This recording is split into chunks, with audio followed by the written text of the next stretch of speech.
السلام علیکم every one. تو آج ہم تاریخ طب میں پڑھیں گے پول آف ایجائنا دا فزیشین۔ طبی فولس کا پورا نام بولس الجانیتی ہے، جو مغرب میں پول آف ایجائنا کے نام سے جانا جاتا ہے۔ ایک قاعدے سے بولس کی فولس بھی لکھا اور پڑھا جا سکتا ہے، ٹھیک ہے۔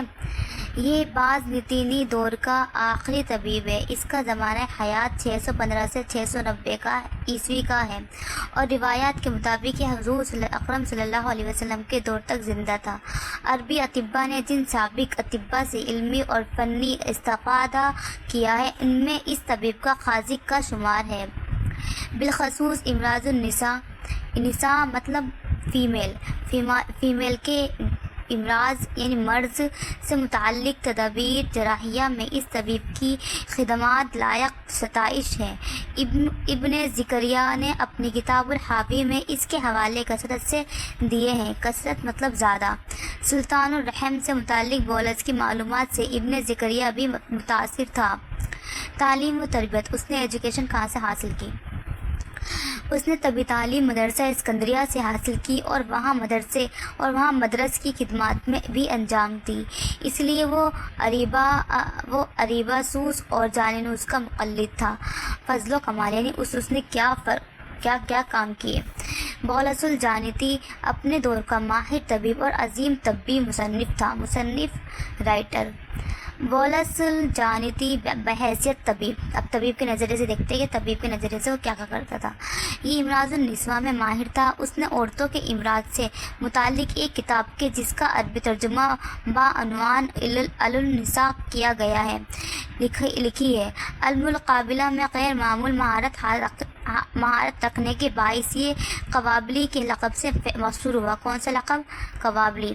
اسے علم الجراحت پر بھی دسترس تھی، اور برانکوٹومی کا آپریشن بآسانی انجام دیا کرتا تھا۔ اسی طرح سلطان الرحم کے علاج میں بھی اس نے جراحت سے مدد لی ہے، جس کے حوالے جانینوس نے اپنی کتابوں میں کئی جگہ درج کیے ہیں۔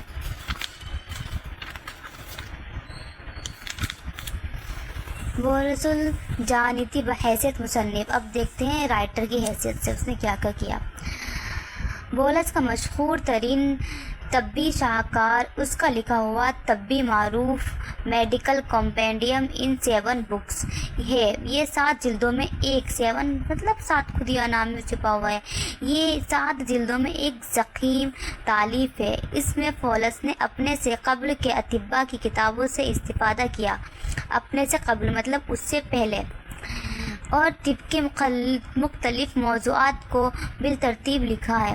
مختلف مطلب ڈفرینٹ۔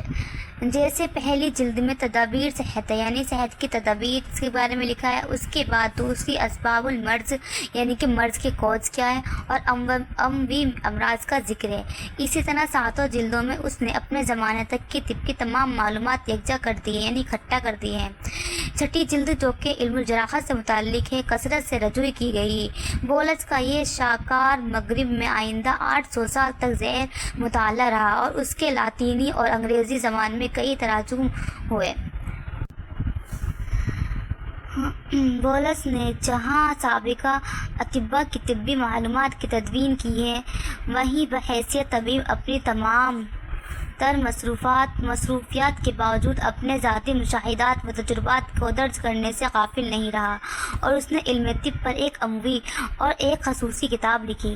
علم طب پر عموی کتاب کا عربی ترجمہ حنین ابن اسحاق نے بعنوان کتاب الکناش فی الطب کیا ہے۔ یہ بولس کے طبی مقالات کا مجموعہ ہے، جبکہ خصوصی کتاب جو کہ بولس نے عورتوں کے لیے امراض سے مختص کر دی، جس کا عربی ترجمہ بعنوان النساء ہوا ہے، اپنے موضوع پر بڑا اہم ہے۔ اس میں اختناق الرحم، سلطان الرحم اور سقوط الرحم سے متعلق معلومات درج ہیں۔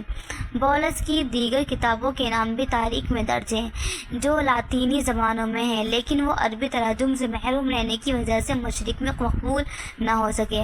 اس کے باوجود بھی عربوں نے بولس کی خط درجہ تعظیم کی ہے اور اس کے کام سے استفادہ کر کے اسے خراج عقیدت پیش کیا گیا۔